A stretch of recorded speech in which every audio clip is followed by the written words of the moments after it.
Welcome back to the Us Girls Basketball Podcast, where we hear from real women, real ballers, and real stories. Guys, we have another second timer on the podcast, and I'm so pumped because I just love Bree so much, and it's so cool to introduce Bree to Emma and get Bree back on the podcast because Bree was our second guest on this podcast. So it's really cool to have her come back on. And actually the day that I asked you to come back on was the year of the podcast releasing. So I was like, how weird is that? The anniversary podcast. So I was like, this is so crazy. But before we get started, Bree, just reintroduce yourself and let people know who you are if they haven't seen that first episode. So my name is Brianna Joy Garza. Right now I'm a player and skill development trainer at PGC Phoenix. I work for a company called Point Guard College, and PGC Phoenix is our first ever on-site facility where we're training athletes year-round. I'm a shooting specialist, so I specialize in teaching athletes how to shoot, teaching really athletes of all ages how to shoot. And I'm also the instructional designer for our PGC Phoenix app, which we use to train our athletes online when we're unable to train them in person. We can train some out-of-state athletes on that, and it's been a journey. It's been a journey so far. I love that. And that's so funny. Background for the listeners is Bree and I met through PGC. I was a player. I went through it before I met Bree, and then I actually ended up working for the customer service side of it. And then that time I met Bree, and we worked together right at the start of COVID, and then just kept in contact. And it's just really cool because PGC has a really special place in my heart. So to know Bree and meet her through that and get to interview her, I'm like, this is just great. It's just like a little family reunion back again. Yeah, it really is. It's so fun. But Bree, we have a tradition on this podcast, and I ask every guest, what is the biggest piece of advice you would give your younger basketball self? Yeah, good question. As I've gotten, I'm not sure, I don't even remember what my answer was last time you asked me that question, but since I've gotten older and since I've been training, every day in the skill development, player development area, I really think some advice I would have given myself was to take lateral movement really seriously. I was always I knew this about myself. I was always laterally, really slow, north and south. I'm good. I could stop on a dime. I could pull up, but I couldn't guard, or I couldn't, get my defender moving side to side on offense. And I think if I would have taken more time to really invest my training in getting to move side to side a little better, that it would have really expanded my game and my overall mobility and strength, which is something that's really important if athletes want to make it to the next level. That's why I think I didn't play at a higher level. I was skilled. I could do all the moves you wanted me to do. The footwork came really easy. I was able to break down skills for myself, but I could never do it at a speed or at an explosiveness that I would have needed to play at a different level. So advice to younger self, take that lateral movement seriously, because unathleticism is what I'm dealing with, and that's okay. I still got buckets, That's amazing. I know, what I love about that? That was the first piece of advice that actually had to do with skill on court. Yeah, I agree. So much. I was literally just gonna say, so we get all these people on this podcast, they're mental health is good, mental mindset, I'm not straying away or dishing on any of that. That is huge. But to actually hear someone be let me really think about it. If I would have done lateral movement better, I could have been better. I could have played better. I could have defended better. And I feel the same way looking back on it. I wish I did too. But the thing is, people listening to these podcasts, this is why we asked this question to start it off, because we get the regular, the usual advice, I wish I would have done this better or tried that. But then it's moments like this where it's you know what, if I really did that, that would have helped me as a defender. That would have helped me up my game. And that's where this whole conversation is leading to, different experiences, different information, and different ideas coming to life and being like, if I would have taken that bit, it would have just pushed me a little bit over the edge. And so I want someone else to know, like, hey, take it seriously. So I think that's perfect to start off this podcast. That was great. Yeah, totally. That was awesome. Appreciate it. Yeah. I agree because, I was fortunate and I grew up with a dad that literally someone named him the speed guy. Like that's like his thing is speed and like helping athletes with those things. So I get it. Like it's so important for your athleticism really as is. well and being able to figure out those and too, like that's why I love asking that question because everybody is different. Everybody has a different story. And that's why I wanted to start the podcast was to help others kind of not feel alone in things that they might be saying. So when we bring like veterans like you on, Bree, and like even Emma, when you were on and you've gone through these things and you've learned and you figured out what I should have and shouldn't have done or what I should have focused on, and then you're able to say it back, well, that might save an athlete who's listening to this and being like, oh, well, I've been focusing a lot on this, but I haven't really been focusing on lateral movement. Like I need to maybe drill that a little bit more, get better. So literally like banger to start the podcast. Let's go, Bree. Yeah. It's funny. I just went to a coaching clinic where Phil Beckner did a presentation. I'm actually repping his brand right here. Be better, be different. And he trains NBA players predominantly and like high level college players. And he had this really awesome like 5-tiered triangle of different things that his philosophy of player development. And number one, I believe, was culture and just like not having to coach effort. And number two was mobility and strength. Like if you can't move, you can't play the next level. Yeah. I mean, and I could move a little bit, like when it was people that were my same athleticism, even same height, same, kind of thing, I was a bucket, right? But as soon as somebody was faster or could move side to side, it was a lot harder. I mean, I still got buckets, don't get me wrong, but like it was a lot harder for me to do that. And well, I appreciate the love. Love that. Well, Bree, I want to kind of get into the whole core of why you and I really wanted to do this podcast for sure. And you just released something super exciting and it's called Shooters Shoot. Okay. So first of all, I just want to hear like the complete whole backstory on it. Why Shooters Shoot? What is it for? And how can people find it or get more knowledge or information on what Shooters Shoot is? Yeah, good question. So Shooters Shoot is something that I constantly say, either when I'm directing basketball camps or to my one-on-one athletes, because as we all know, a lot of shooting is happening above the neck. You know what I mean? A lot of it's, I hear athletes time and time again talk about how they can make a bunch of shots in practice and then they get into a game and they freeze or they're not hitting shots.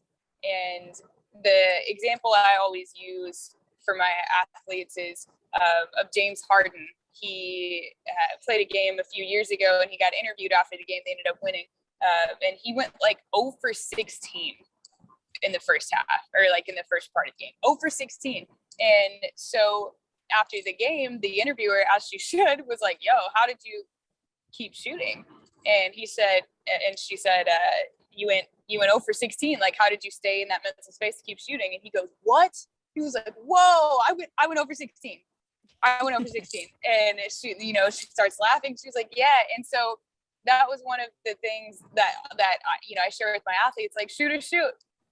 That's what they do. Like, that's what you do. And like, I constantly encourage that, especially at camps when, kids missing shots, I just tell them, hey, shooters shoot. That's what you do. And you see them just, agree, like that's what shooters do. And, they'll hit their next shot. And then that's another thing I say is that's what you do. Like shooters shoot. And, you just pump kids up and by reinforcing that and just saying that, like shooters shoot, it's just a cool, like neurological, we call it an MTR, mental toughness routine. And so it's something that I can hand to them to where if they're missing shots, hey, shoot, law of averages, Yeah, that's so cool. So that's how it started. That's how the name started. And I've always been, really, really passionate about empowering the women's game. I think there are plenty of people that are pouring into the men's game right now. And I love that. Breaking glass ceilings. There's women that are on the forefront of really making a difference in college basketball, in the NBA, in the G League, all of that. And I'm their number one fan. But my passion is to pour into professional women's basketball players. There's not as much of a premium on that.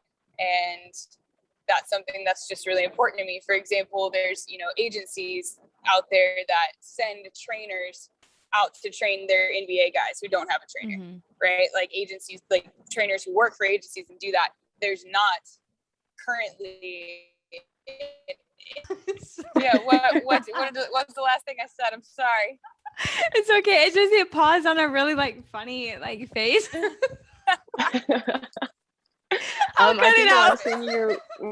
I think the last thing you were saying is how they send out trainers to these big agencies and whatnot, something along that line. Right. So they send, so agencies have their own trainers that work for the agency, and they'll send those trainers out to male players, to NBA players, professional male players. There's not currently a position where they just send trainers out to work with. Anyhow, so shooter. When I ask my young athletes, I like to train anywhere from 9 to 11-year-olds. I like to have 1 or 2 very young players that I consistently train for 2 reasons. One, because I think we don't pour into youth basketball like we should. Youth basketball arguably needs the best coaches to set their foundation, and oftentimes we give them the worst. Not to say mom and dad aren't doing their thing and trying their hardest, right? But they're not trained in this craft. They're not, sure. I mean, the way, just for example, the way that shooting was traditionally taught is not the way I teach it. And so the foundation that even I had as a shooter is completely different from the curriculum that I teach from now, because the game has evolved. We've studied shooting. We don't teach a cookie cutter approach anymore. We teach, we call it the authentic shot system. Everybody's shot's going to look different. I'm 5'6" and unathletic. My shot's not going to look the same as Kevin Durant's, who is 7 foot and arguably one of the best athletes in the world. So when I ask little girls what they want to do when they grow up, or actually, when I ask any of my youth athletes, I ask them, I was, just get to know them. What do you want to do when you grow up? And my little boys that I train inevitably say, I want to play the NBA, right? I want to be a professional basketball player. And when I ask the same question to young girls, oftentimes the answer that I get is, I want to be a doctor or a lawyer or, something really awesome, a dentist, something really awesome. Yeah. But then I ask, why don't you want to play basketball? And then there's this moment, they've never even thought about it. They've never even thought that basketball is an option for them. Not saying I'm indoctrinating them in the religion of basketball, but not even thinking that it's an idea was just how my wheels first started getting turned on this idea for Shoot or Shoot. And so each month I am going to do a different campaign. Each month or each 6 to 8 weeks, I'm going to do a different campaign, different design to support a different cause that is representative of empowering women in sport. Yeah. I'm obsessed with that. Wow. And one of the things I wrote a few posts on this. It was kind of literally that same thing that you said, why are women or young girls, when you ask them, it's some other occupation that's not athletic at all. And then boys primarily will answer something athletic. And honestly, it comes down, and this honestly could be a whole other podcast within itself, but it comes down to culture. If you think about it, when we go and buy baby clothes for a boy versus a girl, we're buying things that might have a football on it or a jersey number or sports on it. And for the girl, you're buying a bunny and butterflies and those things. And then if you think of presents, I'm buying a boy some type of sporting ball, I buy a boy a little Tykes basketball goal or a mini football or something, and I buy a girl a Barbie. You know what I mean? That's just how it is. And it's not that it's the parents' fault. It's not they're ill intention. It's not like they purposely are doing that so their girl doesn't feel they could play, but that's just culture. Like we don't set up the girl for success to think that she can be that. That's why it's like I saw this video over the Olympics and it was a girl, it was like a gymnastics meet and the girl was like doing something. I think it was like the beam, and you see this little baby mimicking it. And it just like made my heart happy because you're like, oh my gosh, Mhm. like they're seeing it, they're mimicking it. That's why like all these, like even outside of sports, like all these women taking really powerful positions in different areas of our, you know, our world and our country. It's like the coolest thing because it's like now a young girl, now I guarantee you in 15 years you're going to start seeing more women hold powerful positions, whether that's CEO or government or even teaching or even coaching, like all these waves that are happening now with, you know, these WNBA players coaching now in the NBA or making impact and mark. Like it just fires me up and makes me so excited. So for your mission, and Brie, obviously, like, I know your heart, and then Emma's getting to know you, but it's just like the coolest thing because just to know that these girls are going to start being impacted positively and having their mind and brain opened up to the idea and the possibility that I can be great, I can be a great athlete and still Mhm. do all these amazing things. Yeah, Yeah, definitely. that's so great. That's so great. And I mean, that's what I say whenever I coach a group of young women. I make it a point after each of the sessions, or if they just need to be challenged, or just at the end, if you know, after a good workout, I just look them in the eye and I tell them, like, you're the future of women's basketball. Mm-hmm.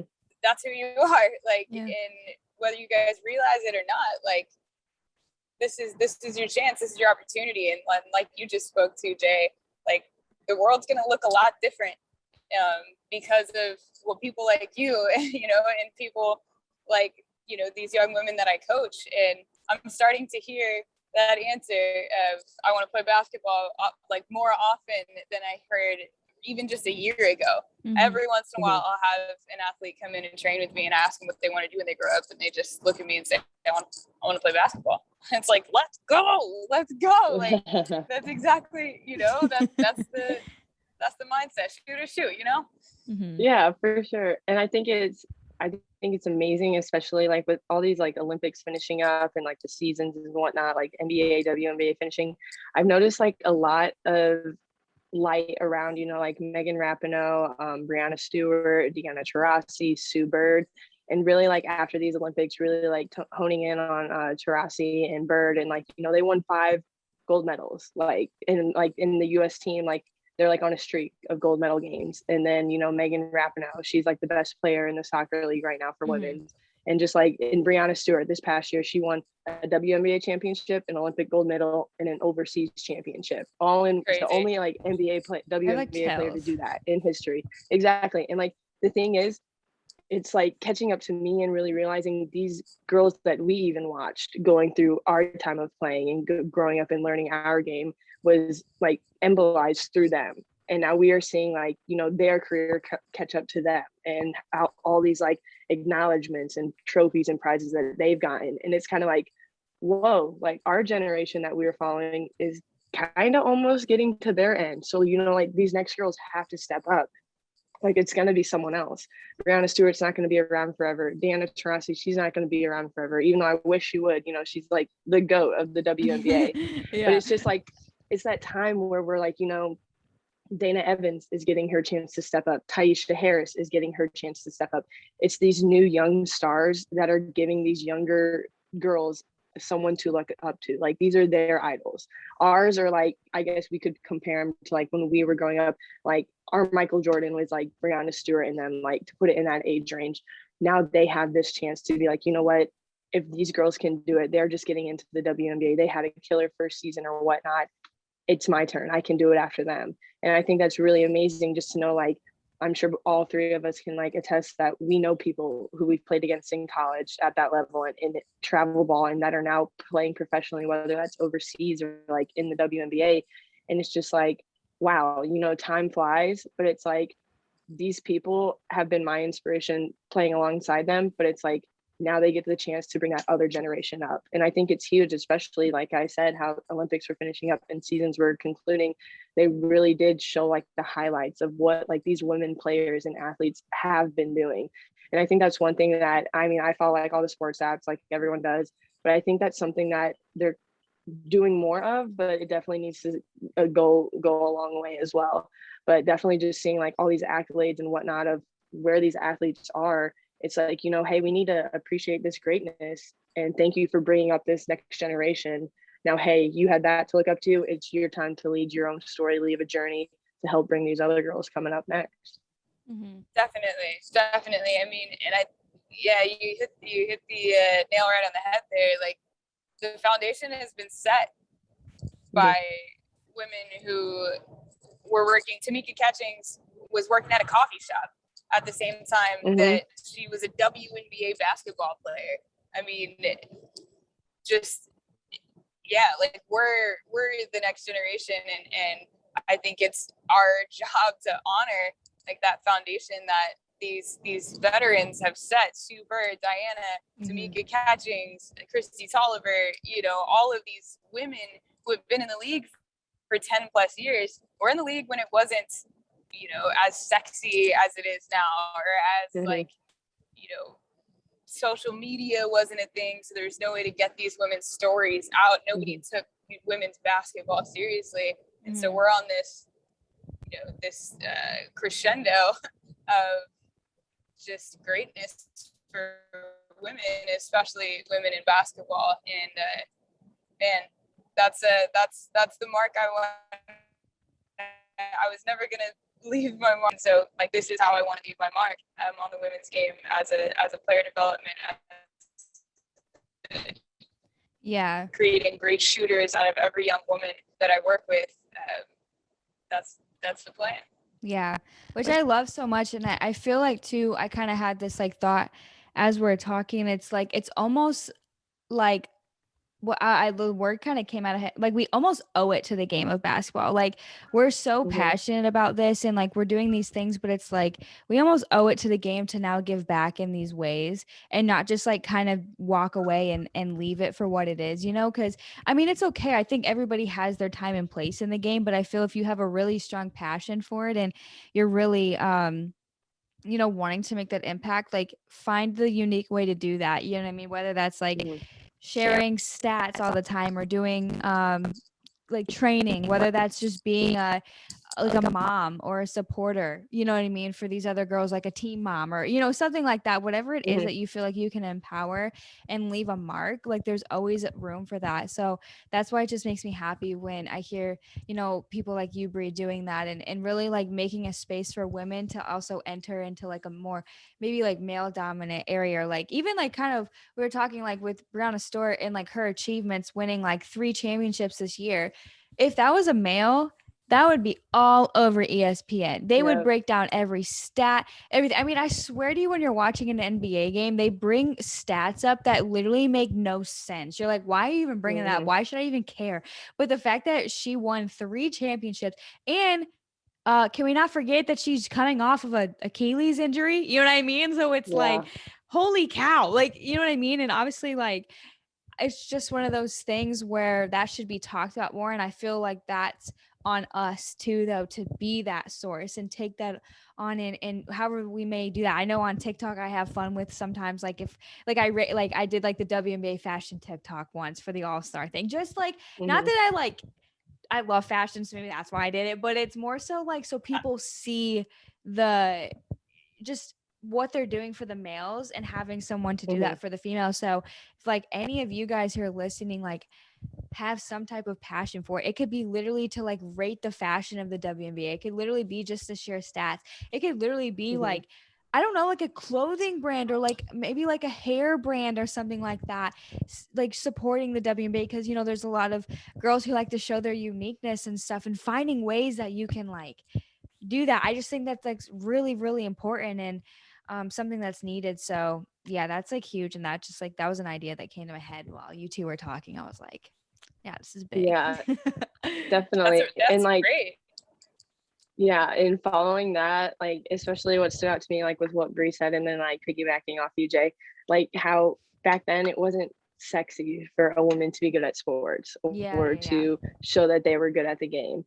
And now it's like if you're a guy and you get beat by a girl, it's like you're trash, you're a bum, and the girl is like a bucket or whatever. I think nowadays or whatever, it's intimidating to have like an athlete be a female and be good at their sport. It's like, whoa, like, you know, girls are already kind of like superheroes in general. Like, come on, we go through a lot of stuff like year round. Like, we're like the like support system of the world. Let's be honest. You know, you couldn't make it here if you didn't have us females in multiple ways, but that's a whole different topic. But I definitely feel though, like encouraging that sexiness to be like, if you are athletic, if you have this talent, if you can make these moves, if you can make it look smooth after putting in the years of work, don't hide that light. Put it out there, because you know what, there's someone else out there thinking, you know, I'm this good, but people make fun of me because like I'm the only good one, or like girls shouldn't be able to do that. Girls can and should be able to do that. You should be praised for that. And that's another thing where like I do follow these female athletes like on social media, and how Jay said how in men's games, professional, collegiate or whatever, they're bringing up these stats that are irrelevant, that don't even make sense. And then you see these females, like you don't really see them post about their stats. You don't really see them talk about their acknowledgments. It's other people saying it for them. And I feel like this day and age, especially like with the generation we grew up with, looking up to who we looked up to, they let their game speak for themselves. And no matter how long they've been in the game, they're like, you know, I'm not done yet. My light is still shining, and you still need to pay attention to me and what my game has to offer. Not for what I'm trying to make myself out to be, but what I'm bringing to this game.